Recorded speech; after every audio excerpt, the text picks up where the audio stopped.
Alors, l'objet de l'intervention de ce soir est de vous parler du caractère patrimonial des carrières. Alors, leurs traces dans le paysage, les vestiges du mobilier d'extraction et de transformation, globalement la mémoire de cette activité. Pour ce faire, je vais m'appuyer sur le recensement des carrières que le service du patrimoine de la région Pays de la Loire a mené sur le territoire régional de 2011 à 2014. J'exposerai donc les raisons qui ont amené à conduire ce recensement, la méthode que nous avons utilisée et les vestiges que nous avons pu trouver sur le terrain. Je m'appuierai sur de nombreux exemples de sites du pays du vignoble nantais, mais pas que, afin de vous montrer toutes les facettes régionales de ce sujet. Quelles sont les raisons qui ont motivé cette étude? Pourquoi l'extraction? Tout d'abord, la région possède un sous-sol diversifié.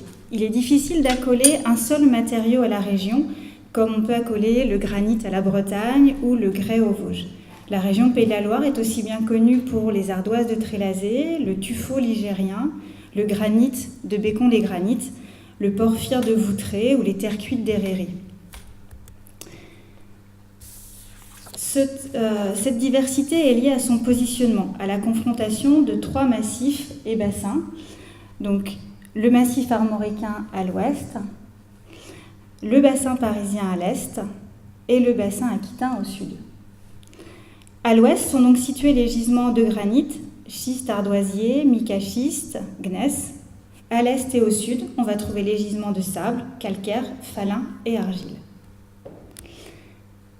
Le sous-sol du pays du vignoble nantais appartient majoritairement au massif armoricain, d'où la présence de trois types de roches. On va trouver du granit, du gabbro, c'est la tache rouge que vous voyez,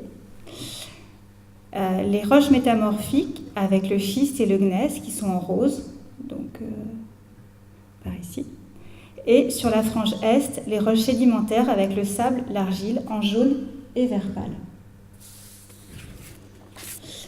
L'ensemble de ces matériaux a été extrait de tout temps. Tous les villages et les bourgs avaient leurs carrières. Car comme il s'agit d'un matériau pondéreux, dont le coût du transport est relativement élevé par rapport à sa propre valeur, les sites de production sont implantés à proximité des lieux de consommation. Jusqu'à la fin du XIXe siècle, on va recenser trois types de carrières. Les carrières privées. On va extraire dans son jardin pour construire sa maison. Ici, c'est l'exemple de pin-bœuf. Donc, en bleu pâle, vous avez des petits carrés qui représentent les carrières qui ont servi à construire le front bâti qui est en rouge. Deuxième type de carrière, c'est ce qu'on va appeler les carrières coopératives, qui sont détenues par plusieurs propriétaires. Dans le vignoble, et plus précisément à Vertou, Patrick Hamly, dans un article paru dans la revue Regard sur Vertou, fait mention d'une carrière considérée comme un commun de village. Donc c'est un sujet qui est actuellement étudié par Marion Henriard, qui vous fera, je crois, une conférence au début d'année prochaine, si je ne me trompe pas. Donc en 1817, un acte officiel de propriété est établi au profit de 44 habitants du village du Chêne. Ce dernier offre la possibilité aux acquéreurs d'y prendre des pierres sans indemnité. La commune qui, à ce moment-là, présente lors de la réalisation de cet acte de propriété se réserve aussi le droit de prendre des pierres pour ses chemins. En 1871, l'association des copropriétaires du coteau du Chêne concède le droit d'extraction de la pierre à des entrepreneurs et en fixe le prix. Dernier type de carrière que l'on trouve au 19e, les carrières publiques. Chaque administration, commune, département, État, possédait aussi sa propre carrière réservée à l'entretien de ses chemins et des routes, comme en témoignent les archives. Et là, je vous ai mis une archive que j'ai trouvée aux archives départementales. En 1869, le maire de Valette se plaint au préfet que l'administration des ponts et chaussées, donc l'État, utilise une carrière communale réservée à l'entretien de ses propres chemins. Réponse de l'administration, je cite, « Vos cantonniers viennent bien puiser des pierres dans les carrières des ponts et chaussées sans objection de la part de ceux-ci. Il serait bon que l'inverse se fasse. » On voit les règlements de compte entre administrations, mais ça montre bien que les carrières à la fin du XIXe siècle deviennent un véritable enjeu pour les administrations. Car à partir de la fin du XIXe, les besoins en matériaux vont s'accroître. On va avoir besoin de pierre pour le réseau routier, besoin de ballast pour le réseau ferré qui est alors en plein développement. Et on va avoir besoin de chaux pour l'amendement des terres. De grandes sociétés spécialisées dans les matériaux d'empierrement et de ballast se mettent alors en place et font évoluer les techniques. Avant les années 1920, l'extraction est exclusivement manuelle. C'est ce qu'on voit sur cette carte postale d'Aigrefeuille, dans la carrière d'Aigrefeuille, de granit. On utilise la pioche et la masse pour couper, et les baramines et des charges de poudre pour la perforation et pour faire exploser les pierres, le coteau. À partir des années 20, la mécanisation se répand. Apparition des marteaux perforateurs pneumatiques pour pouvoir creuser et mettre la charge. Les pelles mécaniques apparaissent. Les concasseurs sont des machines qui vont réduire les grosses roches en petites pierres. Les camions et wagonnets remplacent les chevaux et les bœufs pour le transport des matériaux. Ces nouvelles machines permettent d'augmenter les capacités de production. On passe des petites carrières privées à destination pour la construction de quelques maisons à de beaucoup plus grosses carrières.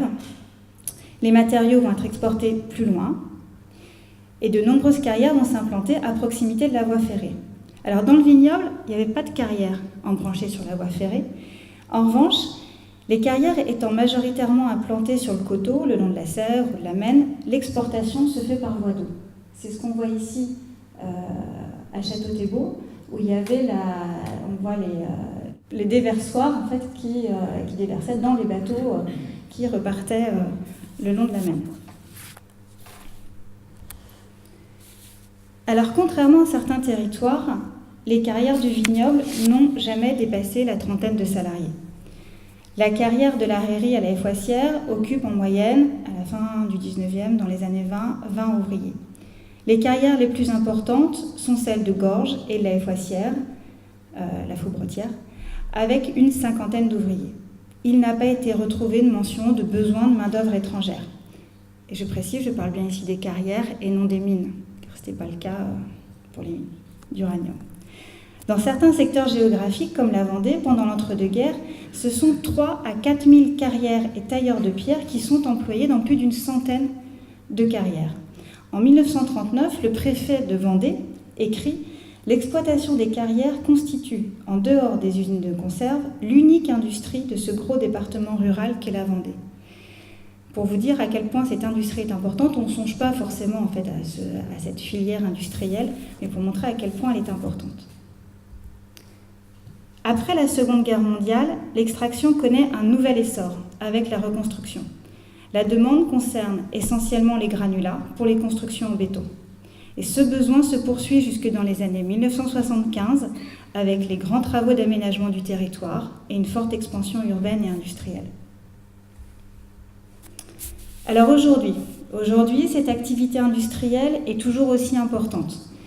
220 carrières en activité en 2014 en région Pays de la Loire. La région est la seconde région de France pour la production de matériaux.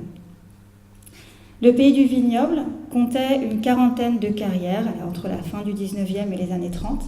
Aujourd'hui, elle compte 6 carrières en activité, 4 carrières de roches massives, la Faubretière à la Foissière, la Margerie à Gorges, le Paty à Vieille-Vigne, la Touche à Valette.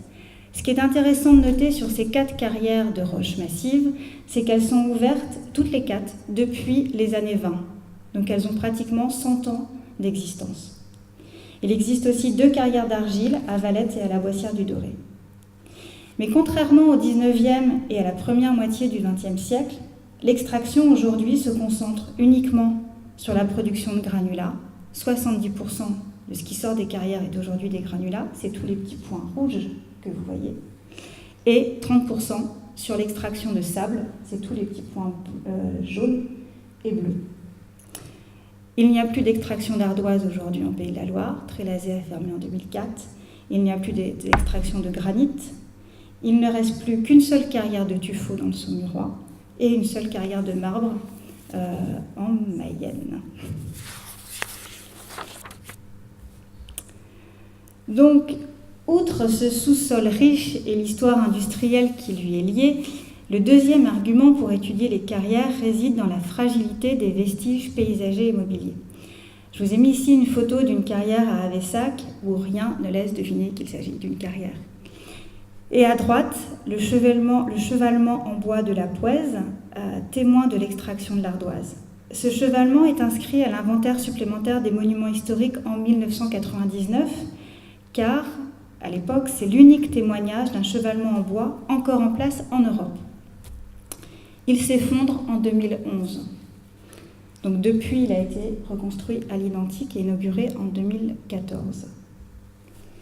Enfin, dernier point, il n'existait pas d'études de synthèse sur cette filière en région Pays de la Loire. Le service du patrimoine avait réalisé 2 études de filière sur les ardoisières en 1988 et sur l'uranium en 1996, des études sur des sites majeurs comme les terres cuites des Rairies et quelques notices dans le cadre des inventaires topographiques, mais aucune étude globale n'avait été réalisée sur l'activité extractive. Une fois l'intérêt de l'étude posée, restait à en déterminer les objectifs.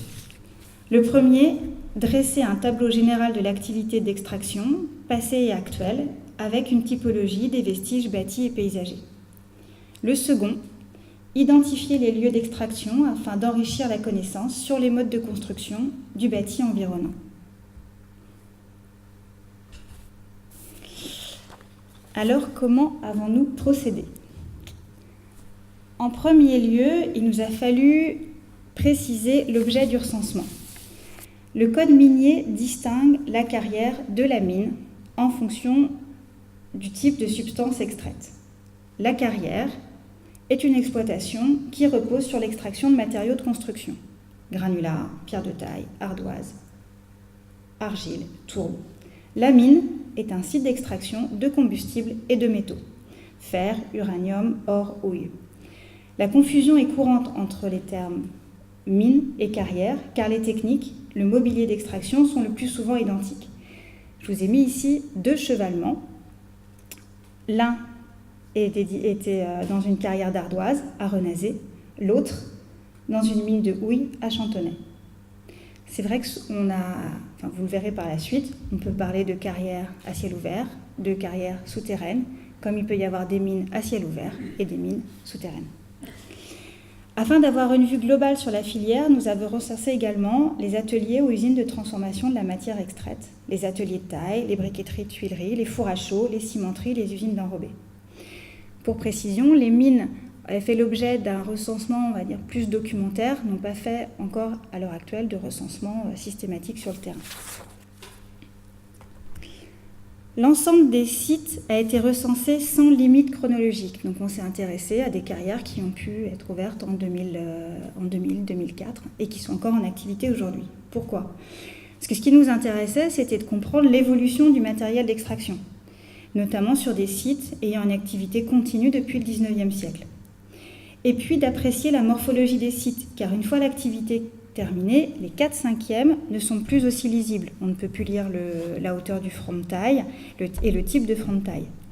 Ici, une carrière de porphyre, la carrière de porphyre de la Kabylie, qui est exploitée depuis 1858 à Voutray. Alors, le recensement s'est déroulé en 3 phases. Une étude documentaire qu'on a ensuite confrontée au terrain. Ensuite, on a saisi les données. Donc, les bases de données du BRGM, le BRGM, c'est le Bureau de recherche géologique et minière des Pays de la Loire, ont constitué la ressource première de ce recensement. Sur la base de données Observatoire des matériaux sont recensées une grande partie des carrières et sont délimitées, comme vous pouvez le voir ici, en violet.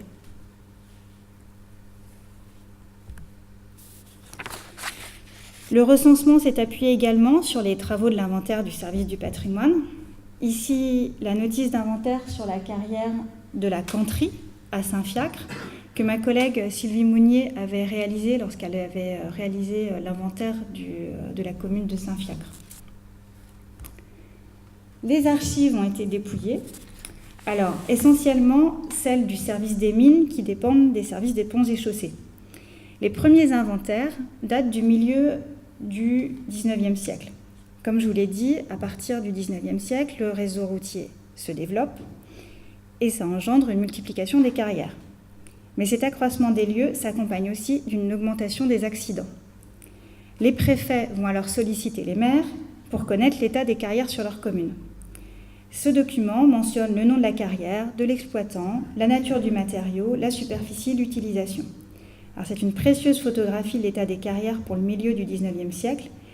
Il reste néanmoins aléatoire, car il dépend des bonnes volontés des maires à répondre au préfet. Nous avons trouvé aussi dans les archives de nombreux articles de presse. Alors, je vous ai mis des choses qui concernent le territoire. Les enquêtes publiques sont aussi conservées. Alors, ce qui est parfois très surprenant, c'est effectivement on peut trouver donc les registres, parfois avec des documents sonores. Ici, une cassette où un riverain, lors de l'enquête publique liée à la mise en place d'une unité de concassage dans la carrière de la Faubretière en 1980, un riverain avait enregistré les bruits des différentes machines avec les mentions de 0 à 60 secondes la chargeuse, de 60 à 140 le concasseur et ensuite la perforatrice. Il avait enregistré tous les bruits et c'est bien précisé, bruit entendu au pied de sa porte. Donc on retrouve majoritairement des documents à partir de 1860. Beaucoup de plaintes de riverains concernant les tirs de mines ou les risques d'effondrement de terrain. La bibliographie, les ressources du centre de documentation de la région ont complété ces données historiques avec la consultation des études d'historiens ou associations historiques, donc comme le travail du groupe de recherche de la commune de La Foissière ou l'article, je vous ai cité l'article de Patrick Hamelin sur le coteau du Chêne à Vertou. Nous avons scruté les photos aériennes. Donc ici, la carrière de la Faubretière et la carrière des Pièces à la Chapelle-Basse-Mer. La carrière des Pièces est une carrière qui est exploitée depuis 1976. On y extrait du schiste. On y extrayait du schiste pour le dallage et des pièces décoratives. Le reste était concassé pour les couches des chaussées. Elle est actuellement en cours de comblement. Les cartes IGN ont été analysées avec un relevé systématique des toponymes comme carrière, four à chaud, briqueterie, tuilerie, sablière. Ici, les argilières au nord de Valette. Donc surtout pour les argilières, parce que les argilières, quand on est sur le terrain, vous verrez des photos, une argilière comblée ressemble à une mare. Et donc, c'est plus souvent les cartes IGN qui nous ont indiqué qu'on pouvait trouver des carrières d'argile. C'est la juxtaposition de ces petits rectangles. Dans un second temps, toute cette documentation était confrontée au terrain. Il s'agissait de vérifier l'état des sites et la présence ou non de vestiges mobiliers et d'identifier quelques bâtiments construits avec les matériaux des carrières. Et donc, j'appuierai sur l'importance de la phase documentaire préalable. Comme il a été dit précédemment, rien ne distingue plus une carrière qu'une mare. Et seule la documentation ou un œil averti, et je dis bien et encore, peut permettre d'identifier un site comme étant une carrière une fois sur le terrain. Je vous ai mis ici l'ancienne sablière à Bretignolles-sur-Mer, qui est désormais utilisée comme piscine, et c'était une ancienne carrière. Voilà. Les données ont ensuite été saisies dans un tableur composé d'une trentaine de champs répartis en grands thèmes, iconographie, localisation, descriptif technique, historique et patrimonial. Alors, qu'a-t-on retrouvé sur le terrain ? Tout d'abord, ce recensement a montré une diversité des paysages laissés par l'activité d'extraction. On a trouvé deux grandes catégories de carrières, les carrières à ciel ouvert et les carrières souterraines. Donc, dans les carrières à ciel ouvert, on a différencié celles à sec, celles en eau. Si les zones de ramassage de pierres en surface ne sont pas à proprement parler des carrières, elles n'en constituent pas moins une ressource en matériaux et identifiée comme telle dans les archives et la tradition orale. On en retrouve dans les terres et sur le littoral. Le terme chiron, utilisé dans le secteur allant de Villers en Maine-et-Loire jusqu'aux Herbiers en Vendée, ou alors le terme perron, utilisé dans la région de Montsoreau, désigne des blocs de granit disséminés dans les champs. Ces blocs étaient débités afin d'empirer les routes ou, en fonction de leur forme, utilisés pour la construction des pierres tombales ou des rouleaux. Autre exemple de ramassage de pierres de surface, avec ce site, le site du Rocher du Pont-Dieu à Notre-Dame-du-Mont en Vendée. Donc c'est vrai, quand on se promène sur la plage, rien ne laisse imaginer que ces pierres-là ont servi à construire des maisons ou à empirer les routes. Là, c'est les archives qui nous indiquent ce lieu. Le maire avait autorisé les habitants à s'acquitter de leurs impôts en échange de ce ramassage pour l'entretien des chemins.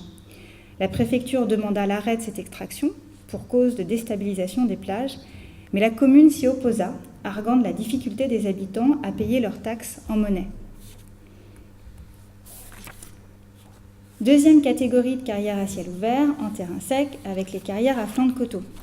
Alors, c'est le type de carrière le plus souvent rencontré lors du recensement. On les trouve à la fois en milieu rural, sur les côtes ou en ville. Cette configuration permet d'extraire la roche le plus facilement. On ne va pas avoir besoin de treuil pour sortir les blocs et on ne va pas avoir besoin de pompe, d'exor pour extraire l'eau d'infiltration ou l'eau qui s'accumule.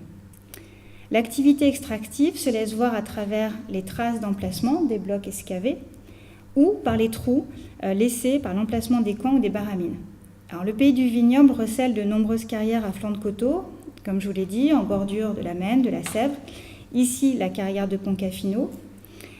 Cette carrière est située en bordure de la Maine. Elle est mentionnée dès 1865 dans le recensement départemental des carrières, le fameux recensement qu'avaient mené les préfets. Et elle fut exploitée jusqu'au milieu des années 70. Autre exemple d'exploitation à flanc de coteau avec les carrières du littoral, qui sont essentiellement situées sur la presqu'île guérandaise. Ici, une ancienne exploitation de granit à Besse-sur-Mer, qui fut particulièrement intense au XIXe siècle, reconnaissable aux mares, aux contours géométriques et aux fronts de taille abruptes. Dernier exemple de carrière à flanc de coteau, avec la célèbre carrière de Misery à Nantes. On a retrouvé peu de vestiges de carrière en milieu urbain, pour l'essentiel à Angers et à Nantes, du fait de l'expansion des villes qui ont colonisé ces espaces. Troisième catégorie de carrières à ciel ouvert en terrain sec, c'est celle dite des carrières en fosse. On va extraire des carrières en fosse essentiellement du granit, du grès, du schiste ardoisier ou du gneiss. Ces fosses peuvent atteindre jusqu'à 120 mètres de fond. Alors on a deux types de profils pour les fosses. On va avoir soit un front de taille unique, soit un front de taille en gradin. Ici, un bel exemple de carrière en fosse. La carrière de granit, donc c'est celle qui est située, hop, voilà, ici, donc à Bécon-les-Granites. Cette photo date des années 60, on a déjà une profondeur de fosse qui fait 50 mètres. Alors, juste un petit focus sur ces carrières de granit. Elles sont très importantes au XIXe siècle, car le granit est une roche très dure, qui est idéale pour le pavage, les ouvrages d'art. Il va y avoir un regain d'activité des carrières de granit après la Première Guerre mondiale, avec les commandes de monuments aux morts. Après, l'activité va s'éteindre, le granit va être concurrencé par le béton. Bécon-les-Granites, c'est un des sites majeurs en région. La production, juste avant la Seconde Guerre mondiale, représentait 1/8 de la production nationale.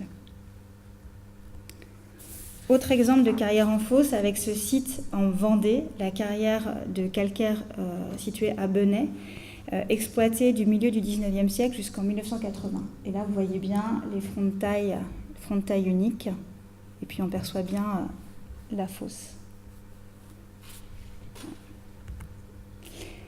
Aujourd'hui, l'exploitation de roches massives se fait essentiellement avec un approfondissement du trou par gradins successifs et non avec un seul front de taille. Pourquoi ? Parce qu'un seul front de taille dit des risques d'effondrement liés à la fragilisation des parois.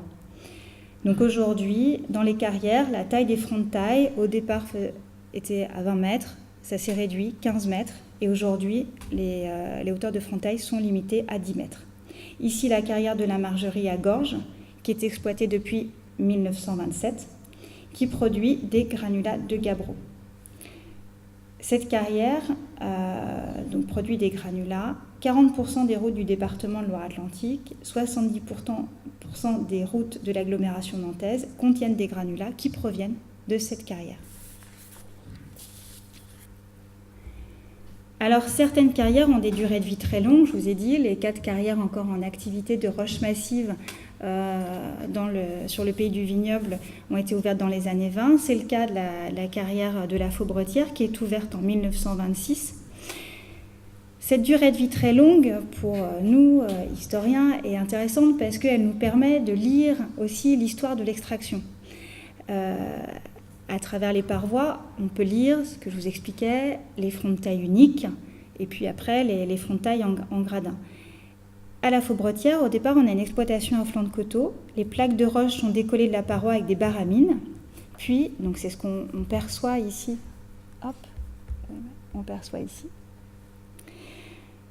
Les matériaux sont ensuite cassés à la masse en différentes grosseurs pour servir à l'empierrement des chemins et des routes. Le transport s'effectue en partie par bateau. Et ce n'est seulement qu'en 1970 qu'une unité de concassage est installée en bordure de rivière. Aujourd'hui, cette carrière est exploitée en gradin par la société Charrier. Autre exemple de carrière en fosse avec les carrières d'argile ou de sable. Alors, lors du recensement, on a pu trouver essentiellement des carrières d'argile de moins de 30 ans. La localisation de carrières d'argile plus anciennes est difficile car son exploitation laisse peu de traces et de vestiges. L'argile est présente dans les couches superficielles. Les profondeurs sont beaucoup moins importantes que dans les carrières de roches massives. Le comblement après extraction est donc plus rapide. Pour localiser des carrières anciennes d'argile, on s'est surtout appuyé sur les recensements des briqueteries. Et c'est les briqueteries qui nous ont permis après de retrouver les carrières d'argile. Les carrières d'argile ou de sable des grandes entreprises ont des profondeurs plus importantes, mais ne dépassent généralement pas les 12 mètres, qui est l'équivalent d'un front de taille, je vous rappelle, une carrière de roche massive. Généralement, elles ont 2 à 3 fronts de taille de 4 mètres de haut. Ici, l'exemple de la carrière de sable située à Bouers, à l'est du Mans, dont l'exploitation a débuté en 2004. On a pu identifier aussi quelques sites côtiers où le sable dunaire était exploité. Donc, c'était la photo, je vous ai montré à Bretignolles-sur-Mer, par exemple. Il y avait des carrières aussi à La Baule et à Basse-sur-Mer, mais l'exploitation des dunes a cessé après la Seconde Guerre mondiale. Outre les carrières à ciel ouvert en terrain sec, la région possède de nombreux sites d'extraction en eau où on va extraire de la tourbe et du sable. Alors jusqu'au milieu du XXe siècle, la tourbe extraite était essentiellement utilisée comme combustible. Donc normalement, on pourrait considérer que la tourbe, c'est plutôt du côté des mines. Mais aujourd'hui, la tourbe, elle sert comme support de culture. Donc c'est pour ça qu'elle rentre dans les carrières. Son extraction va laisser un paysage d'étendue d'eau avec une végétation rase. C'est pareil, la profondeur n'est pas très importante. L'extraction se fait à l'aide de pelles. Aujourd'hui, seule la vallée de l'Erdre est exploitée, alors que jusqu'aux sorties de la Seconde Guerre mondiale, on avait la Brière, qui est bien connue pour son exploitation de la tourbe, et on avait de nombreuses petites tourbières au sud-est de la Sarthe.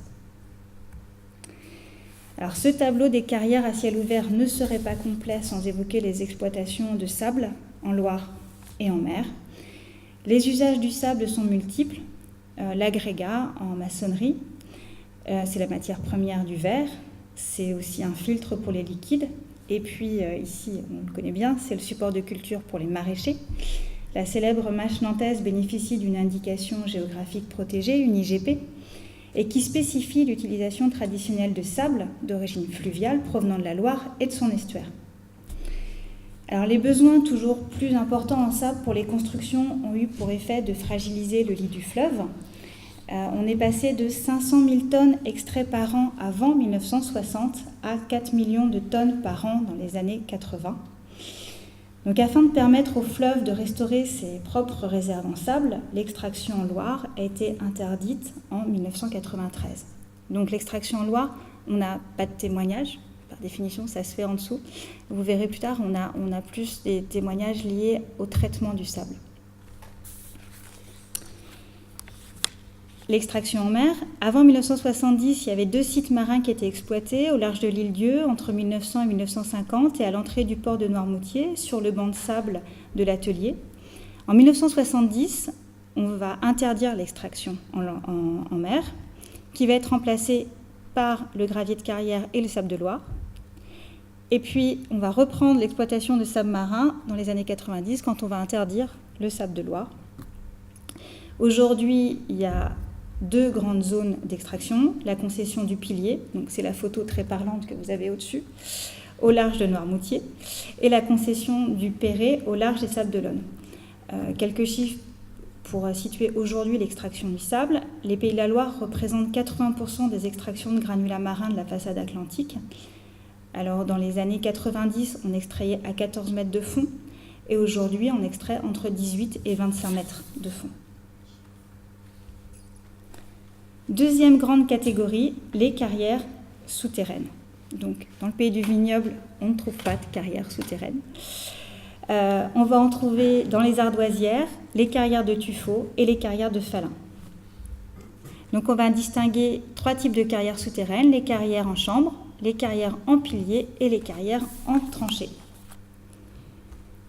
Donc ici, un exemple de carrière en chambre avec une ardoisière située à la Pouèze. Cette photo date des années 80.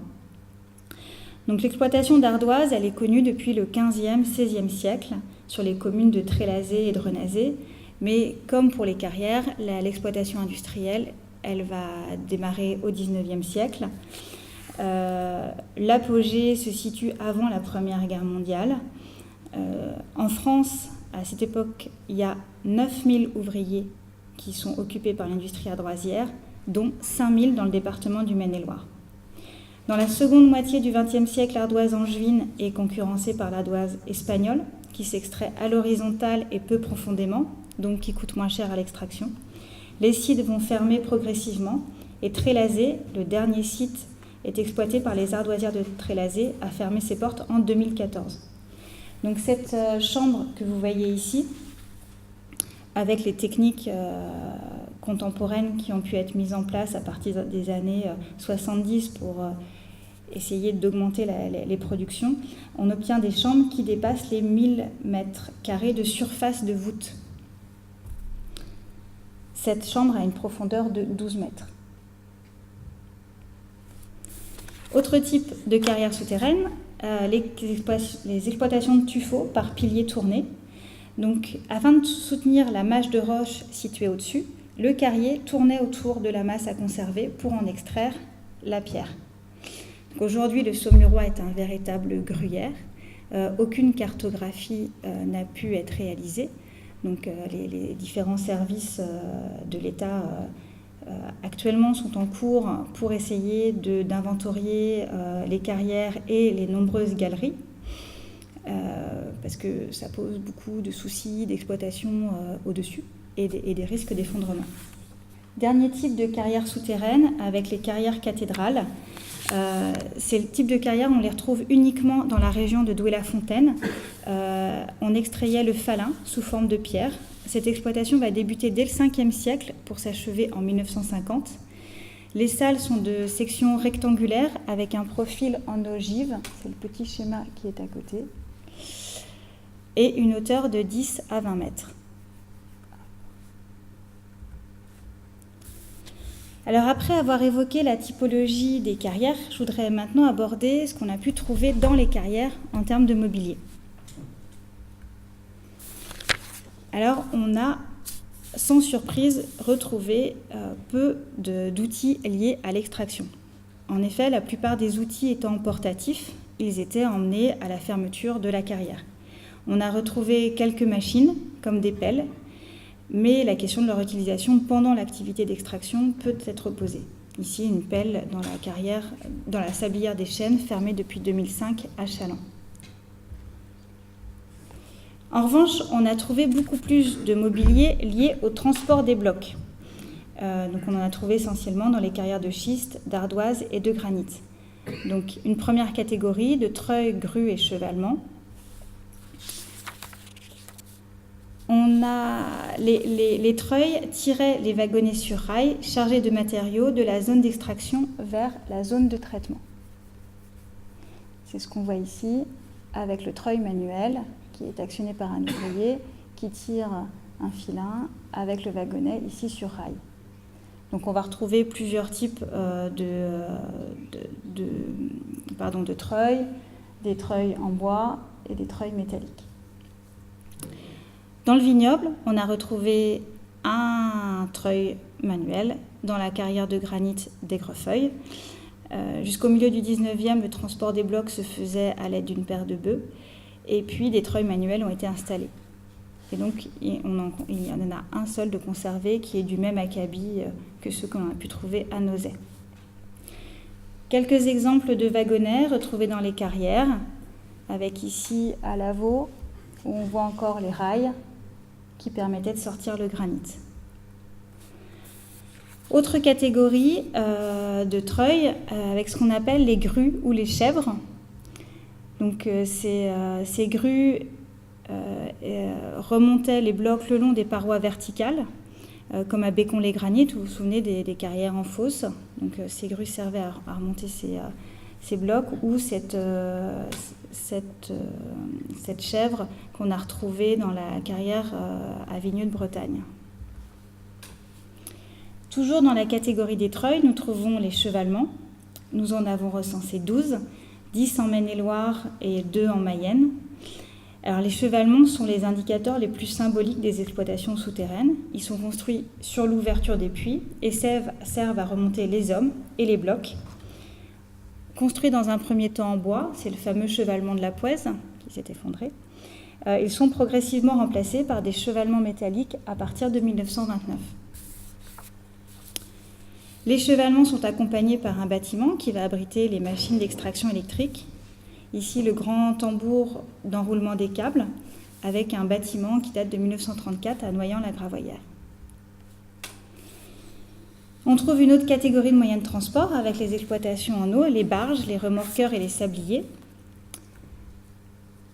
Dans les tourbières, la tourbe est extraite à l'aide d'une pelle hydraulique et déposée sur le bord de la berge où elle y reste pendant un an, le temps d'évacuer l'eau. L'été suivant, elle est chargée sur une péniche, comme celle que vous avez ici, la Jeannette, pour être acheminée vers un quai de déchargement et de stockage. Concernant les sabliers, il en reste peu aujourd'hui. Après avoir été stockés un temps à la Boire d'Anjou à l'est de Nantes, après 1993, certains furent reconvertis en habitations flottantes ou expédiés en Guyane pour continuer à servir. Il en reste aujourd'hui un exemplaire qui est exposé à Cap-Loire à Montjean-sur-Loire. Ce bateau, construit en 1928, a d'abord servi au fret d'arachide entre Nantes et Château-Gontier. Puis à partir de 1963, il va commencer à tirer du sable. Dans les années 70, il est retiré des registres et sert comme ponton pour accueillir des sabliers plus importants. Il est classé aujourd'hui monument historique. Il a été classé en 1994 au titre d'objet du patrimoine fluvial pour garder la mémoire de l'extraction du sable en Loire. Aujourd'hui, alors je vous ai mis ces quelques photos pour faire le pendant avec tout ce que je vous ai présenté avant. Il n'y a plus de treuils dans les carrières. Le transport des matériaux se fait essentiellement par camion ou dumper, parfois même au sein des carrières souterraines où il y a des descenderies, où les camions descendent pour récupérer les matériaux. Certaines carrières aujourd'hui sont parcourues par des tapis roulants. C'est le cas de la photo en haut à droite, la carrière de Chazé-Henri, où c'est une carrière qui fait plus d'1,5 km, 2 km de long, une carrière très très longue, et ils ont mis en place des tapis roulants fermés pour éviter les désagréments du bruit et des poussières. Une fois les matériaux extraits, transportés sur la zone de traitement, quels sont les vestiges liés à cette transformation que nous avons pu trouver sur le terrain? Alors tout d'abord, tout ce qui concerne la transformation mécanique, nous avons pu trouver énormément d'ateliers de pierres de taille. Alors, au XIXe siècle, les ouvriers s'abritaient sous des tuvants en brande. Donc vous imaginez bien que nous n'avons pas pu trouver ce type d'abri. En revanche, on a trouvé un grand nombre d'abris dans les ardoisières constitués de déchets, donc par des palis. À Poncafino, on a encore un abri.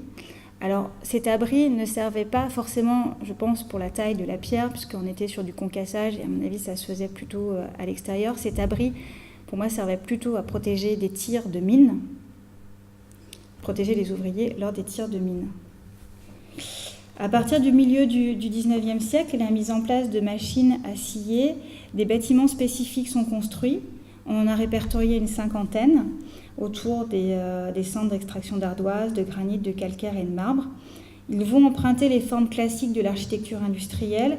Je vous ai mis l'exemple de la marbrerie à Solesmes, construite en 1857 à la place d'un moulin à temps. On va utiliser la force hydraulique pour faire fonctionner les machines et puis les ateliers de fabrication d'ardoise couverts en chède situés à Combray. Alors, les sites ouverts depuis un siècle ont parfois conservé des bâtiments de stockage et des broyeurs anciens, mais c'est rare. On en a trouvé à la Meilleraye, c'est une énorme carrière située en Vendée, ouverte depuis 1908 et qui utilise toujours la trémie de stockage construite dans les années 1930. Alors quand on s'intéresse à l'architecture industrielle, c'est le genre de choses où on est complètement ébahi quand on arrive devant et qu'on découvre ça. Donc avec une ossature métallique et un remplissage par pain. Le broyeur date des années 60 et les trémies cylindriques des années 80. Autre broyeur, alors ça c'est vraiment très anecdotique parce qu'on en a trouvé très très peu, un petit broyeur dans la carrière de Fruché-Chauchet, donc qui servait à réduire en fait les matériaux. Alors là, on est à la carrière de la Rairie, à la Foissière. Donc le seul témoin finalement de l'extraction, c'est le transformateur électrique. Parce qu'aujourd'hui, le frontail, il est envahi par la végétation, donc on devine, mais à peine, qu'il y a pu avoir une exploitation. Il n'y a plus de trémie, il n'y a plus de concasseur, il n'y a plus de broyeur, il n'y a plus rien. Sauf le transformateur électrique qui servait à alimenter le fameux broyeur et le fameux concasseur. Alors aussi, parfois, il faut vraiment avoir, comme je vous disais, un œil averti pour savoir qu'il y avait une carrière à certains endroits et on peut les découvrir à travers les bulles de déchets. Donc c'est souvent ce qui marque le plus le paysage, notamment pour les ardoisières qui étaient exploitées en souterrain. Et donc on retrouve ces monticules, souvent elles aussi, qui commencent à être envahies par la végétation. Alors concernant le traitement du sable, comme je vous l'ai dit tout à l'heure, quand on regarde la Loire, on ne devine pas qu'il y a eu une exploitation de la Loire, ou quand on regarde effectivement la concession du Perret, c'est un peu pareil. C'est essentiellement les exploitations de traitement qui nous permettent de dire qu'il y a une exploitation du sable. Il subsiste aujourd'hui que le site de Saint-Julien-de-Concelles. En 2013, le grand port maritime Nantes-Saint-Nazaire a réaménagé le terminal sablier de Cheviré, a décidé de regrouper toutes les activités de sable sur ce site. Les bateaux ont des grands tirants d'eau et ne peuvent plus en fait, aller au-delà de Cheviré. Et donc c'est pour ça que l'ensemble des sablières ont été reportées vers Cheviré. Du coup, toutes les sablières ont été supprimées. Il subsiste de cette sablière quelques tapis élévateurs. Donc c'est ce que vous voyez ici. Les tapis élévateurs, les sauterelles, les machines de traitement, et puis l'appontement, ici. Donc en fait, c'était tout un système. Le sable était puisé dans les sabliers, partait par un tuyau qui était enterré et qui ressortait ici. Voilà. Dernier vestige qu'on a pu retrouver, c'est tout ce qui va concerner le traitement thermique, donc les briqueteries et les fours à chaud. Alors, la présence de nombreux gisements d'argile dans la région a permis l'installation de tuileries, briqueteries, poteries, faïences. Et les secteurs de Valette, la Rémaudière, la Boissière du Doré conservent de nombreux vestiges de cette activité. Les briqueteries se développent, comme pour les carrières, à partir du XIXe siècle, avec une apogée dans les années 1860-1880. On va utiliser la brique pour l'entourage des baies. Donc là, je vous ai mis une photo du village des Courères à Valette. Donc on voit bien la brique utilisée pour l'entourage des baies, pour les corniches ou pour des éléments de décor. Le vestige le plus conservé et finalement le plus symbolique de l'activité de transformation, c'est le four. On va en trouver deux types, les fours debout, les fours couchés. On a retrouvé seulement 4 fours debout sur la région, dont un à Valette. Le four de Pierre Mathurin et Henri Dupont qui est construit en 1885. Il est construit en moellon et revêtu à l'intérieur de briques réfractaires. Il est de plan carré avec des contreforts, ici. Son foyer est installé sous la chambre de cuisson, séparé d'elle par une sole sur lequel on va déposer la production à cuire. Et il est alimenté par des fagots de bois. Premier type de four que l'on a pu retrouver. Second, ce sont les fours couchés, c'est ce qu'on retrouve le plus sur le territoire. Alors la forme des fours est généralement commune, ce sont des fours de plan rectangulaire avec un foyer placé à l'une des extrémités de la chambre de cuisson. De la même manière, ils sont construits en moellon avec un revêtement intérieur en briques réfractaires et couverts d'un toit en tuiles. Ce qui va différer, c'est la cheminée.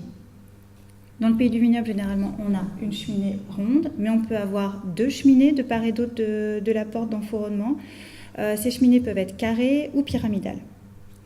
Donc ça, c'est l'exemple du four couché extrêmement bien conservé du village des Tuileries à Valette, qui appartenait à la famille Goulot. À partir des années 20 et surtout des années 50, des améliorations techniques concernent toutes les étapes de fabrication. On va extraire l'argile avec des pelleteuses, les malaxeurs vont apparaître et les fours vont changer. On ne va plus avoir des fours qui vont fonctionner au bois, mais au charbon, au fioul, puis au gaz. 2 exemples avec le four Hoffmann à Esnay, en Vendée, construit en 1959, et le four à gaz de l'entreprise Corbet à Thiers. Alors aujourd'hui, la région possède encore une activité de transformation de l'argile avec de grands groupes internationaux comme Bouillé-Leroux, qui possède un site de transformation à la Boissière du Doré. Cette usine date de 1966. Elle est construite par Marcel Riveraud. Elle est rachetée en 1987 par Henri et Yves Dupont, briquetiers au roseau, donc les héritiers du fameux four debout que je vous ai présenté, construit en 1885. Après, l'usine va être rachetée en 2004 par le groupe Imerys, qui va lui-même être racheté par Bouillé-Leroux en 2013. L'usine produit aujourd'hui des briques pour les murs et les cloisons et emploie une 50aine de personnes à la Boissière du Doré. Donc, outre ces groupes internationaux, il existe encore des entreprises artisanales à Thiers, au Réry ou dans le domaine de la faïencerie d'art à Malicorne, dans la Sarthe. Concernant la transformation du calcaire, alors je vous ai dit au 19e, milieu du 19e, généralisation de l'amendement des terres par le chaulage avec une augmentation des besoins en chaud et donc une industrialisation de cette activité. On va implanter les usines à proximité des carrières de calcaire et des mines de charbon. On a répertorié 448 fours à chaux dans la région, en Maine-et-Loire, en Mayenne et en Sarthe. Alors on a pu mettre en place une typologie, 3 types de fours, un adossé au coteau, comme à Beaulieu-sur-Layon, c'est ce que vous avez au-dessus, des fours à chaux donc, implantés dans des plateaux avec des rampes, et puis le dernier, des fours à chaux troglodytes, où la chambre de combustion est creusée dans le rocher. Dans le vignoble, on a un four à chaux, situé à La Chapelle-Lin, le four de Montru, situé sur le lieu-dit de Montru. Alors, on n'en a qu'un, parce que quand je vous ai montré la carte géologique au tout début, vous avez vu qu'il n'y a pas du tout de filon de calcaire, on n'a pas non plus de charbon, donc effectivement, ça ne va pas être une région où vont s'implanter les fours à chaux. Ce four à chaux est construit dans les années 1825-1830 et il n'a fonctionné que 20 ans. Il était approvisionné en chaux, en calcaire, depuis Liré-Bouzillé. Le charbon venait du Layon, de la région d'Ancenis, voire d'Angleterre. Alors, les péniches naviguaient sur la Loire, la Goulaine. Donc, on imagine bien en fait que c'était quand même pas simple de faire venir en fait les différents matériaux. Donc, ça explique cette durée de vie de 20 ans. Il appartient à la deuxième catégorie des fours à chaux que je vous ai présentés, fours à chaux sur rampe. C'est-à-dire que le calcaire et le charbon sont acheminés via la rampe, puis déversés dans le gueulard par le dessus, en couches successives. Et par en dessous, on récupère la chaux dans les brésoirs au pied de la tour.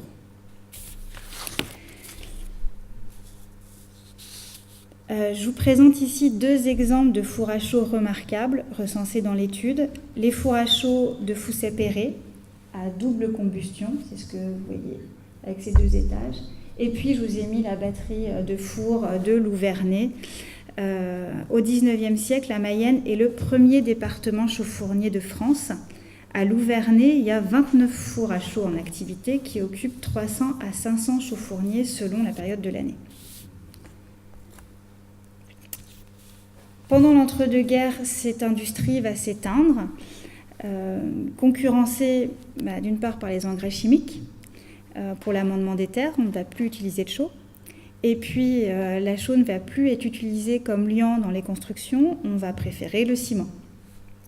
Donc, peu de fours à chaux sont construits dans les années 1930. On a recensé seulement 2 sites, à Saint-Vincent-Sterlange en Vendée et à Télocher dans la Sarthe.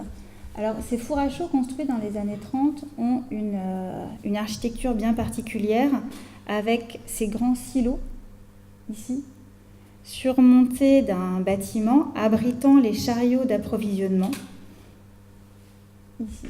Donc, l'approvisionnement se faisait ici par un élévateur. On déversait. Même principe que pour les fours à chaux du 19e, c'est juste la taille, on va dire, qui change. Aujourd'hui, il y a encore 3 usines qui produisent de la chaux en Pays de la Loire, Nau et Saint-Pierre-la-Cour en Mayenne, et Herbray en Loire-Atlantique. Après la Seconde Guerre mondiale, comme je vous l'ai dit, le ciment va remplacer progressivement la chaux comme liant dans les maçonneries. Donc à la différence de la chaux, pour faire du ciment, on a besoin de calcaire et d'argile. Et la région peut se targuer d'avoir sur son territoire une des plus grandes cimenteries d'Europe, située à Saint-Pierre-la-Cour. Donc cette cimenterie est construite en 1951. Elle fait suite à une longue tradition du travail de la pierre, parce qu'on travaille la pierre calcaire à Saint-Pierre-la-Cour depuis le début du 19e siècle. Donc pour résumer ce recensement, nous pouvons dire que la région possède un nombre important de sites d'extraction avec des formes multiples. Et le vignoble, à ce titre, est représentatif de cette typologie. On a vu des carrières à flanc de coteaux, on a vu des carrières en fosse, on a vu des carrières en cuvette, les carrières d'argile. On a vu aussi les carrières en eau avec l'extraction en Loire. Limite, le vignoble, le seul typologie qu'il n'a pas, c'est les fameuses carrières souterraines. On a vu peu de vestiges de mobilier liés à l'extraction. En revanche, des vestiges liés au transport des matériaux, un treuil qu'on a pu retrouver à Aigrefeuille. En revanche, une importance des vestiges liés à la transformation, notamment en termes de tuileries, et les cabanes d'abri ou de taille. Donc 5 cabanes qui ont pu être répertoriées. Enfin, le dernier point que l'étude a révélé, le recensement a mis en évidence, c'était que malgré la fragilité et la disparition progressive des paysages et des vestiges mobiliers liés à l'extraction, la collectivité s'est emparée de ces pans de son histoire économique. À minima, cela passe par des noms de rues, de lieux-dits ou des aménagements de ronds-points. Même si on ne sait plus qu'il y a eu une carrière, on va avoir rue de la Carrière, on va avoir rue du Four. Et ça, c'est un peu une partie de la mémoire qui subsiste.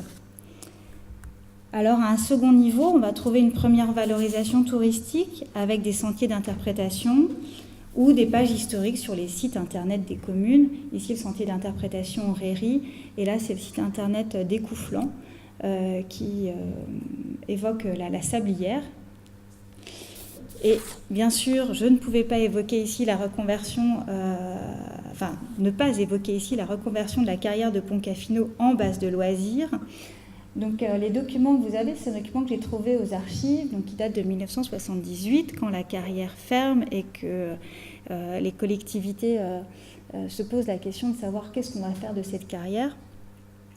Donc l'objectif à l'époque de l'association communautaire de la région nantaise est de créer une zone de loisirs et de détente aux portes de Nantes. Et je cite, ce que j'ai trouvé dans les archives, afin de préserver le caractère pittoresque de la vallée de la Maine. Effectivement, ces vallées sont alors des sites sous pression continue de l'urbanisation et on veut conserver des bulles vertes tout au long des vallées. Donc les acteurs publics se mobilisent et créent la base de loisirs de Pontcafineau avec, que vous connaissez bien, les voies d'escalade, le canoë-kayak, les sites de pêche. Enfin, sur un troisième niveau, certaines collectivités ont créé des musées ou des sites d'interprétation pour valoriser la mémoire de leur patrimoine lié aux carrières. Donc ici, vous avez le musée ici le musée du granit à Bécon-les-Granites, qui conserve là beaucoup de... Je vous disais, on n'en a pas retrouvé nous sur le terrain, mais tous les outils sont conservés en fait dans ce musée. La même chose ici au musée de l'Ardoise à Trélazé. Alors ici, c'est un site d'interprétation que je vous invite vraiment à aller visiter, qui s'appelle le Mystère des Faluns à Douai-la-Fontaine. Parce qu'effectivement, l'extraction de faluns est peu connue. Et c'est un site qui a ouvert maintenant il y a 2 ans et qui est absolument fascinant. Déjà, rien que les carrières de faluns, vous avez vu, c'est les carrières cathédrales, là, sont des sites assez extraordinaires. Et enfin, je vous ai mis une des seules carrières souterraines que l'on visite vraiment. Pour ceux qui ont pu voir Leeuwarden dans le nord, où on ne descend pas vraiment à Leeuwarden. En revanche, si vous allez... Alors par contre, ils l'ont appelée la mine bleue. Bon, sauf que vous aurez bien compris qu'on est dans une ardoisière. Donc normalement, on dit une carrière. Mais bon, c'était peut-être, à mon avis, un peu plus commercial de parler de mine que de parler de carrière. Donc voilà. Mais effectivement, par contre, on descend vraiment et on voit bien les différents types de chambres, d'extraction que l'on peut rencontrer. Et donc, je souhaiterais conclure cette intervention sur la prise en compte de la dimension patrimoniale des sites et leurs nouveaux usages. Parce qu'une fois que les carrières à ciel ouvert, une fois l'extraction terminée, elles sont le plus souvent ennoyées ou rebouchées. Alors, si ces évolutions paysagères se sont réalisées naturellement par l'action du temps jusqu'à la fin du XXe siècle, les carriers sont désormais obligés, depuis la loi de 1995, de remettre en état les sites à la fin de l'exploitation. Les contraintes sont le plus souvent paysagères et botaniques, mais rarement patrimoniales. Et la question se pose alors de cette prise en compte dans les projets de remise en état. Concernant les carrières souterraines, c'est les nouveaux usages qu'il faut alors questionner. À partir des années 30, les carrières du Saumurois ont été parfois reconverties en champignonnières ou en caves viticoles. Pendant la Seconde Guerre mondiale, ils servaient aussi pour la défense passive. Aujourd'hui, la plupart sont abandonnés sans usage défini. Du coup, cette désaffection entraîne une fragilisation, parce qu'il n'y a plus personne pour regarder si la paroi se fragilise, s'il y a des fissures qui apparaissent. Que faire aujourd'hui de ces lieux ? De nouveaux usages sont à inventer. Alors aujourd'hui, soutenu par la région, un projet de data center souterrain pourrait bientôt voir le jour dans les anciennes carrières de tuffeau près de Saumur. L'idée est d'utiliser les caractéristiques thermiques de ces galeries pour refroidir naturellement les serveurs des centres de stockage de données informatiques. Donc, ce projet est porté par un consortium regroupant un bureau d'études, un cabinet d'architectes, un opérateur télécom, associé à la plateforme régionale d'innovation du monde souterrain basée à Fontevraud. Donc, le projet est à l'étude 2015-2016 pour un aboutissement en 2017. La problématique de l'usage, voire de l'utilité du lieu, intéresse aussi les bâtiments liés à la transformation de la matière extraite. Car on le sait bien que pour conserver, il faut réinvestir, réutiliser. On peut faire des logements dans un moulin, on peut faire un musée. À ce moment-là, le bâtiment va trouver un nouvel usage, un nouvel intérêt pour la collectivité. Mais il est vrai que face à des fours à chaud ou des tuileries, il est difficile de les réinvestir. Et nombre des fours à chaud qu'on a pu inventorier, les 448, bon nombre sont situés dans le jardin de particuliers. Donc effectivement, on peut se demander que faire de son four à chaud dans son jardin. Mais je finirai avec une note optimiste concernant la préservation de ce type de patrimoine, avec un exemple tiré du pays du vignoble nantais. Parce que la première photo, donc on est toujours sur la tuilerie Goulot que je vous ai présentée tout à l'heure. La première photo date de 2011, parce que le recensement des carrières a démarré par la Loire-Atlantique, et c'est Thomas Gonor qui a fait ce recensement, et donc qui a pris cette photo, où on voit bien que la cheminée était envahie par la végétation. Et quand je suis retournée sur le terrain il y a 1 mois, voilà comment j'ai trouvé la cheminée et le site de la tuilerie complètement dégagé de sa végétation et véritablement mis en valeur. Donc voilà, je voulais conclure sur une note plutôt optimiste en disant que la préservation et la prise en compte de l'histoire industrielle de l'activité extractive, il y a peut-être... ça commence. Voilà. Je vous remercie.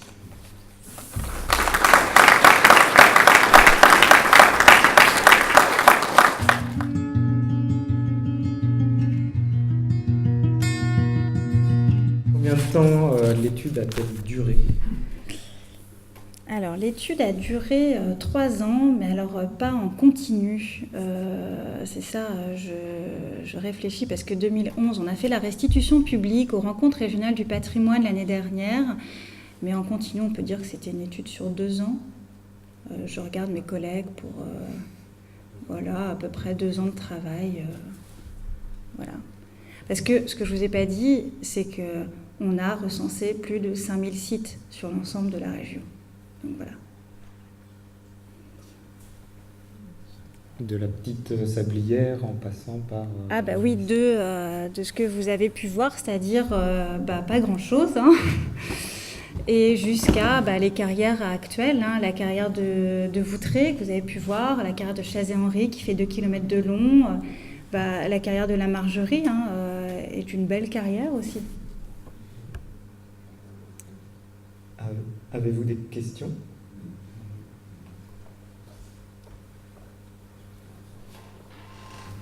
La question porte sur la carrière de Caffino, que je connais un peu pour y avoir habité. Le bâtiment que vous avez fait voir tout à l'heure, c'était un compresseur qui est à l'intérieur.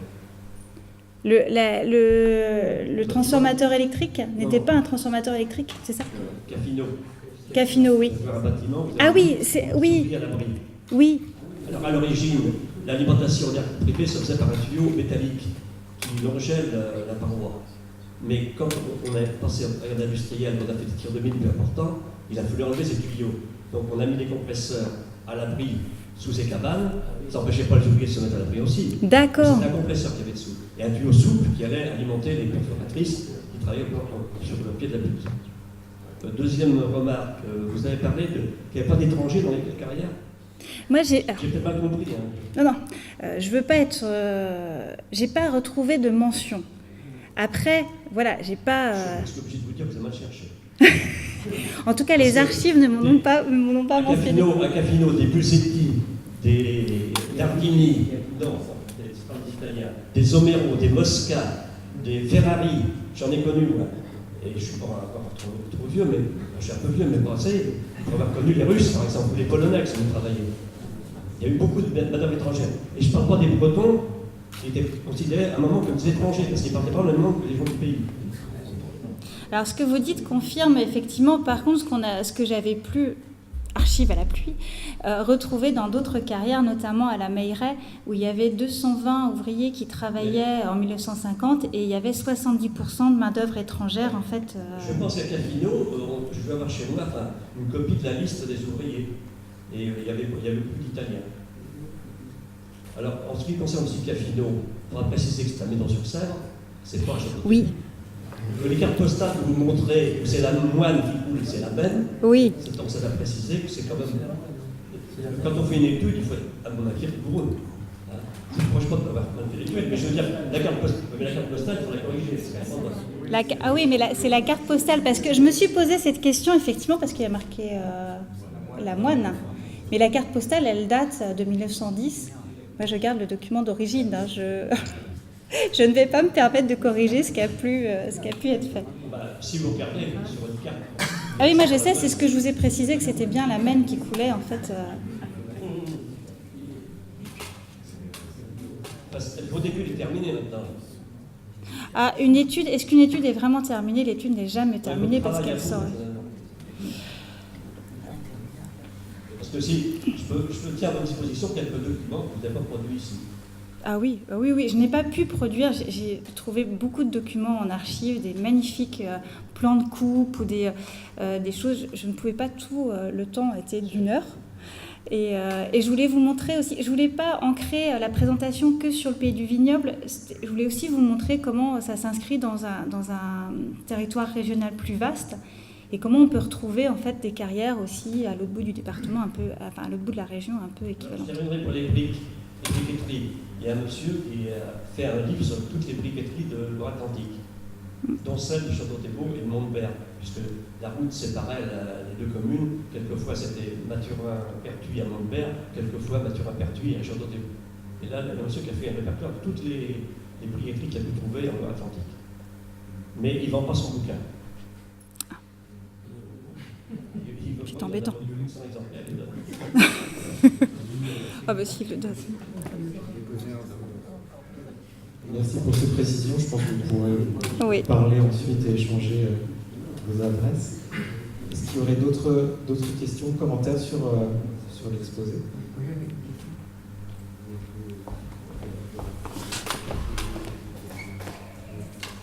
J'ai peut-être mal suivi, mais j'ai pas cru voir passer à Nantes la carrière de la Contrie. Ah oui, non, je ne l'ai pas présentée. Mais effectivement, j'ai présenté la carrière de Misery. Mais effectivement, elle est dans le recensement. Ah bon? Oui. Parce que c'était quand même... tout le granit de Nantes est sorti de ce trou-là. Hein? Oui, c'était une carrière aussi. Visuellement, la carrière de Misery est très impressionnante. Au-delà du caractère patrimonial, c'est une carrière aussi qui intéresse beaucoup les botanistes, qui intéresse les géologues. Donc voilà, c'est pour ça que j'ai privilégié le choix de cette carrière. Et si vous aviez dû présenter les 5000 sites d'extraction?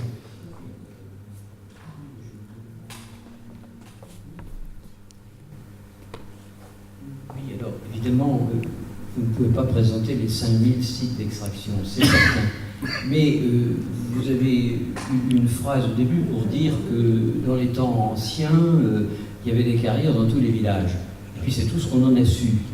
Est-ce que vous pourriez quand même développer un tout petit peu, parce que vous avez traité les carrières et les industriels en quelque sorte, mais l'artisanat ancien, ça existe? Oui, alors c'est une question qu'on s'est posée effectivement quand on a commencé le recensement. On s'est interrogé parce qu'on avait notamment sur les ardoisières un peu plus de mentions et d'archives. Concernant les carrières artisanales, là, ça demandait un dépouillement des archives beaucoup plus important. Parce que ça veut dire notamment les inventaires, quelque chose qui, dans le temps imparti, en fait, n'aurait pas pu être possible. Donc, on a préféré concentrer notre travail sur les carrières industrielles. C'est pour ça que je vous ai souvent dit à partir du milieu du 19e. Et puis, en plus, notre travail à l'inventaire, c'est de travailler sur ce qu'on peut trouver sur le terrain. Et là, si on part sur les carrières beaucoup plus anciennes, on va dire par exemple sur les carrières médiévales, je dirais que c'est le travail des archéologues et ça devient moins le travail, en fait, notre travail au service de l'inventaire. Notre travail, il est de retrouver des vestiges de mobilier, des vestiges paysagers. Et puis après, comme vous avez pu le voir, c'est de les classer, de créer des typologies et de tout ranger dans des boîtes de manière à ce qu'après, les habitants puissent se dire « Ah bah oui, effectivement, cette carrière, elle correspond à cette typologie. » Voilà. C'est un peu un travail pédagogique qu'on fait aussi, de manière à ouvrir le regard sur ce type de patrimoine. Je voyais que tu voulais peut-être compléter. Non.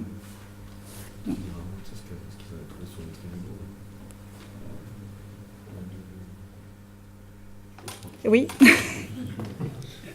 Il y a un des collègues qui s'appelle Éric Zemmer qui a participé sur quel département? La Mayenne et la Sarthe. Et un jour, il s'est effectivement posé la question des procès par rapport aux accidents qui avaient lieu dans les carrières. Donc, dans les procès en question, il a fait quelques sondages. Il a trouvé une immense majorité de procès où, en fait, c'était des particuliers, un paysan qui extrayait de la pierre et effectivement, son fils avait été enseveli en creusant. Et donc, le juge lui demandait, mais comment se fait-il, vous n'avez pas fait de déclaration? Ah oui, on a toujours fait comme ça. Sur tous ces sondages sur des accidents mentionnés dans les tribunaux, il n'y avait que 3 ou 4 sites qui étaient officiellement enregistrés dans les mêmes archives de l'enquête que tu évoquais tout à l'heure. Donc en gros, 90% de ces accidents dans les carrières non déclarés. Donc effectivement, à un moment, on peut se dire qu'il faudrait aller dépouiller tous les fonds d'archives. Enfin voilà, quand on fait un peu d'histoire, je vois certains historiens dans la salle qui hochent de la tête.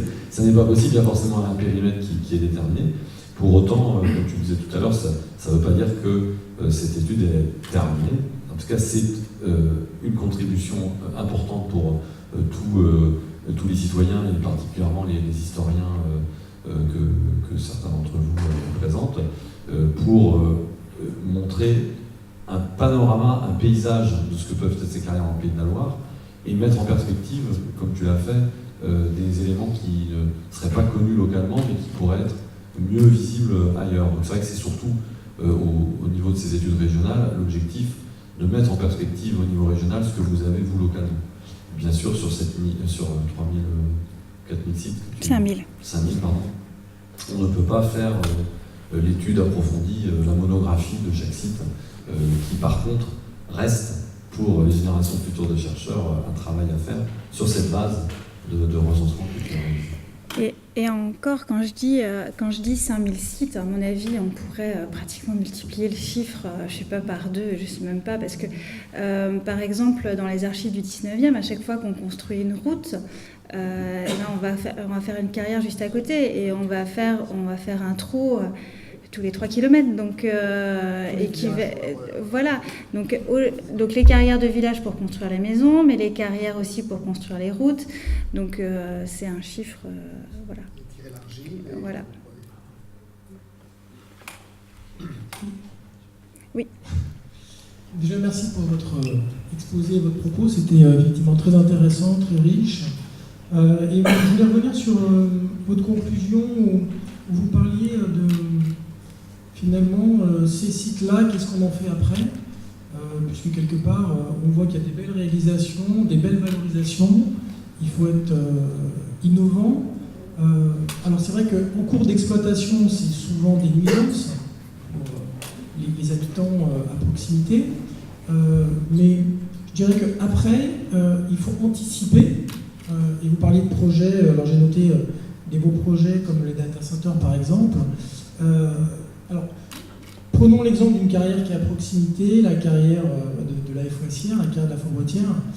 La question, elle est à quel moment on peut anticiper ce qu'elle deviendra après, pour que ça soit effectivement un patrimoine qui soit valorisé quelque part après son exploitation. Donc la question, elle est, est-ce que vous avez, dans les études que vous avez faites, des exemples alors j'ai vu Poncafino, mais est-ce que globalement vous avez d'autres exemples, parce que j'ai vu quand même des carrières à ciel ouvert, en zone sèche, avec des trous béants. Donc c'est vrai que ça n'est pas joli en tant que tel, en termes d'études patrimoniales peut-être, mais l'idée c'est qu'est-ce qu'on en fait après, et est-ce que vous avez des exemples de valorisation, comme vous avez pu le montrer sur des carrières, quelque part des mines, de valorisation de carrières à exploitation à ciel ouvert en milieu sec, qui est quelque chose voilà, sur lequel on peut se projeter. Donc à ma connaissance, sur effectivement donc les carrières en fosse, ce qu'on trouve le plus souvent aujourd'hui, oui, donc avec les différents gradins, aujourd'hui il n'y a pas de valorisation puisque ces exploitations sont toujours en cours. Sur les carrières en fosse, après majoritairement, soit elles sont ennoyées, et donc là il n'y a pas de valorisation patrimoniale excepté des panneaux d'information. Elles sont ennoyées, donc à Bécon-les-Granites par exemple, les grandes carrières en fosse, ce sont des centres de plongée aujourd'hui. Et alors il y a une valorisation qui peut être un peu originale, c'est qu'effectivement, si on plonge, on peut retrouver la maison du contremaître qui est tout en dessous. Donc, mais bon, il faut plonger pour aller la voir. Donc c'est un peu particulier. Autrement, je n'ai pas d'exemple de carrière en gradin qui soit laissée comme telle par l'exploitant, parce qu'il y a des conditions de sécurité qui sont très très importantes. Enfin, la carrière de la Meilleray, je vous montrais, qui est encore en activité, on est à plus de 110 mètres de profondeur. Donc il y a des conditions de sécurité assez importantes. je n'ai pas de réponse à vous apporter, en fait, d'exemple de valorisation. Non, c'était comme vous aviez expliqué globalement. Voilà. Si vous aviez valorisation de la prospective et de la projection sur Oui. le devenir et la valorisation patrimoniale. Nous, c'est une question qu'on pose, c'est au moins, en fait, au moment, par exemple, sur la carrière de la Foissière. C'est que, je vous ai dit, à travers la paroi, on peut lire l'histoire de l'extraction. Et c'est qu'au moins, donc nous, on est passé, c'est aussi notre boulot, en fait, de venir, de garder une mémoire photographique, en fait, des lieux pour pouvoir avoir cette mémoire-là. Après, c'est un travail qui peut se faire avec les carriers. Aujourd'hui, il y a des portes ouvertes qui sont organisées régulièrement. Alors, est-ce que ce travail sur l'histoire du lieu est mené? Ça, je ne sais pas. Donc déjà, aujourd'hui, sur les carrières en activité, il pourrait y avoir un pan patrimonial qui pourrait être apporté au niveau de l'histoire. En tant que géologue, j'ai un intérêt particulier pour les carrières. Et justement, on milite en tant que géologue par des associations, par des universités, par des groupes de personnes pour que des carrières qui présentent des objets géologiques intéressants puissent être conservées en tant que telles pour la connaissance fondamentale de nos régions. Et puis parce que certaines exposent vraiment des choses qui sont extraordinaires. Dans le nord du département, il y a une carrière, par exemple, qui est en exploitation et pour lesquelles on a déjà plusieurs carrières qui sont en exploitation, pour lesquelles on a déjà, en tant qu'association de géologues ou groupe de géologues, pris contact avec le carrier pour lui demander de conserver des frontailles. Alors non pas pour mettre en valeur la façon dont il exploite les frontailles, mais plutôt ce qui est exploité dans les frontailles, c'est-à-dire la nature de la roche, ses spécificités, son histoire. Donc un patrimoine aussi qui est plus ancien que celui qui vous intéresse, mais qui est un patrimoine qui appartient aussi à tout le monde. Et donc on peut avoir des convergences de vues sur des objets similaires, et puis en alliant nos approches, faire en sorte qu'on aboutisse à autre chose qu'à emblayer systématiquement les carrières et remplir d'eau, on peut le faire, et puis passer à autre chose, quoi.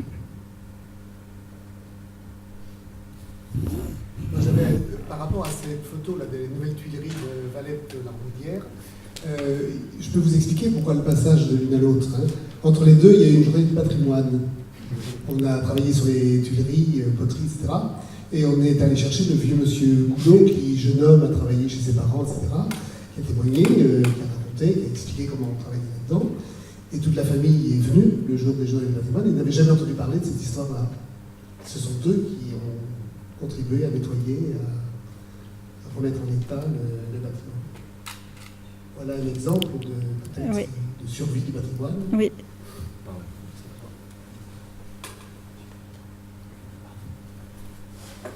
Bonsoir, je vais me présenter peut-être. Je suis Emmanuel Torlasco, je suis secrétaire général de l'Union des industries de carrière et matériaux de construction des Pays de la Loire, l'UNICEF. Pour donner un exemple de valorisation de patrimoine de carrière, pour répondre à monsieur, vous avez un exemple, vous en avez deux, un dans le département, mais il parle en même temps, donc il ne peut pas entendre. Il y en a un qui s'appelle toujours la carrière, à Onyx, à Saint-Herblain. C'est une ancienne carrière, oui. C'est une carrière qui est en eau et qui sert de salle aujourd'hui, qui est très très belle. Vous avez un autre exemple de valorisation, alors là c'est plus industriel, puisque c'est Bougnay, c'est le centre d'enfouissement technique des déchets du BTP, donc déchets non dangereux et inertes, je précise. Et enfin, un troisième type de valorisation qui n'est pas très très loin.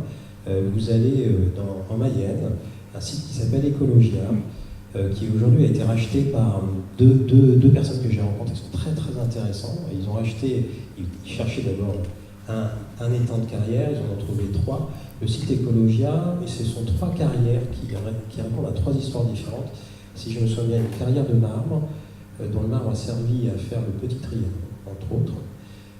Les fours à chaud, avec un train qui arrivait à cette époque, à cet endroit-là, et une carrière de roche massive qui a servi jusque dans les années 80, me semble-t-il. Aujourd'hui, c'est un site touristique qui le réhabilite en totalité. Et c'est un troisième intérêt.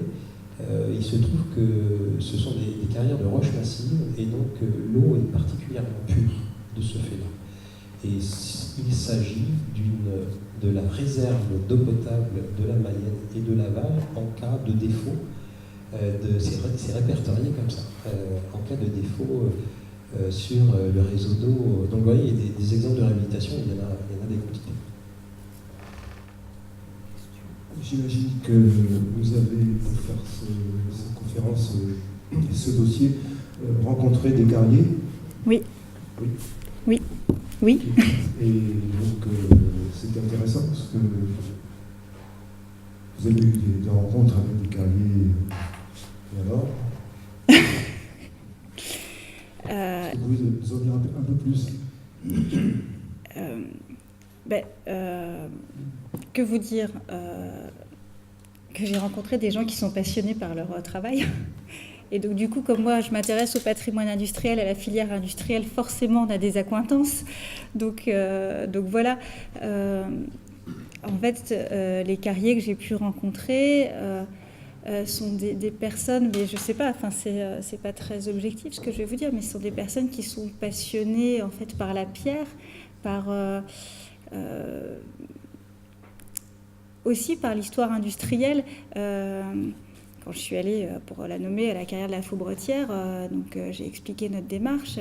Tout de suite, on m'a sorti l'histoire du site, on m'a sorti aussi des photos de concasseurs dans d'autres carrières. Enfin voilà, voilà. Je ne sais pas à quelle réponse vous vous attendiez sur les carriers. Enfin, j'ai trouvé des gens qui m'ont parlé avec passion de leur métier. J'ai une deuxième question. Vous avez rencontré aussi des riverains? Alors non. Alors effectivement, je n'ai pas rencontré de riverains. Je n'ai pas rencontré de riverains parce que c'était pas forcément l'objet en fait du recensement. Le recensement était de travailler sur l'histoire de la filière extractive. Oui, mais moi je lis dans votre présentation, vous parlez d'enjeux en matière de paysage et d'environnement.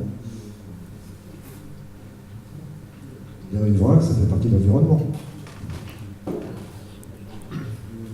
C'est un peu dommage.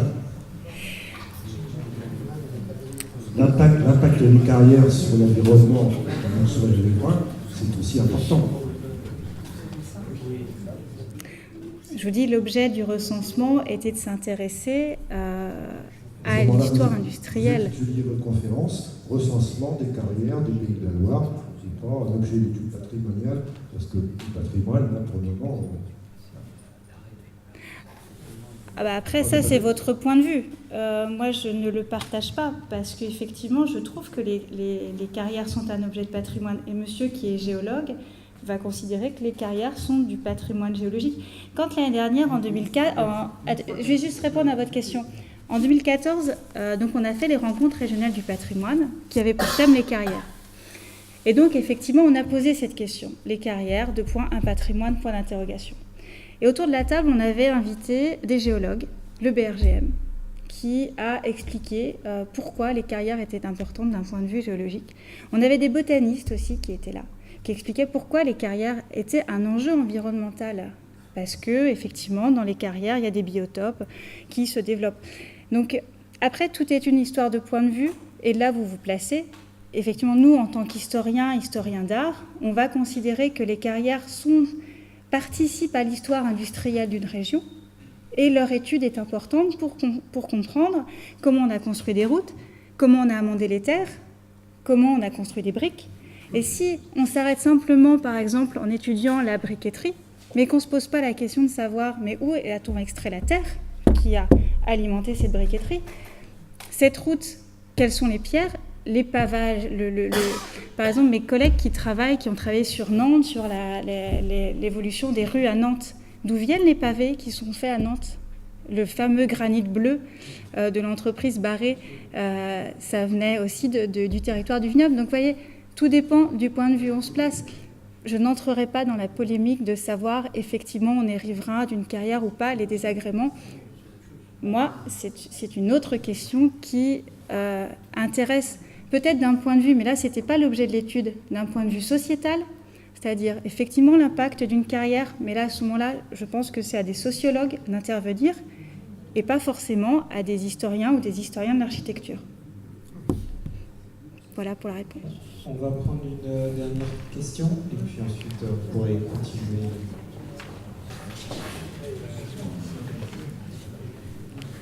Bonsoir, Madame Godin. Je suis un peu embêté parce que je ne sais pas dans quelle direction ma question va se placer. J'aimerais bien savoir si vous le savez, combien il reste, par exemple, en Loire-Atlantique, pour limiter la question de Loire-Atlantique, de carrières encore en fonctionnement. C'est-à-dire, l'extrait de la pierre, quel type de pierre, je ne vais pas vous demander quel type de pierre, est-ce qu'on prend n'importe quel type de pierre pour faire n'importe quoi?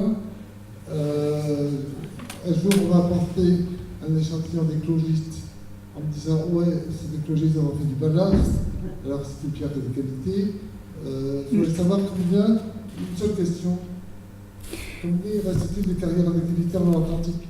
Alors c'est une bonne question, je ne peux pas vous dire en Loire-Atlantique parce que je n'ai emmené avec moi que le chiffre pour la région Pays de la Loire et je vous ai dit 220 carrières en activité pour l'ensemble de la région. De mémoire, il me semble que c'est le Maine-et-Loire qui était en premier, la Loire-Atlantique devait arriver en deuxième, donc si vous divisez le chiffre par 5. Est-ce qu'on emploie... Ça, c'est quelque chose qui m'a surprise, mais à la limite, je laisserai peut-être plutôt monsieur y répondre. Mais par contre, effectivement, aujourd'hui, il y a des carrières de granit qui sont utilisées pour faire du concassage pour les routes. Donc, ça peut surprendre. Et lors de ces fameuses rencontres régionales de l'année dernière, on avait un tailleur de pierre qui a intervenu et qui a posé cette question en fait de aujourd'hui, il n'y a plus de carrière de granit en activité en Pays de la Loire pour faire de la taille de pierre. Le granit est utilisé pour faire du concassage. Voilà.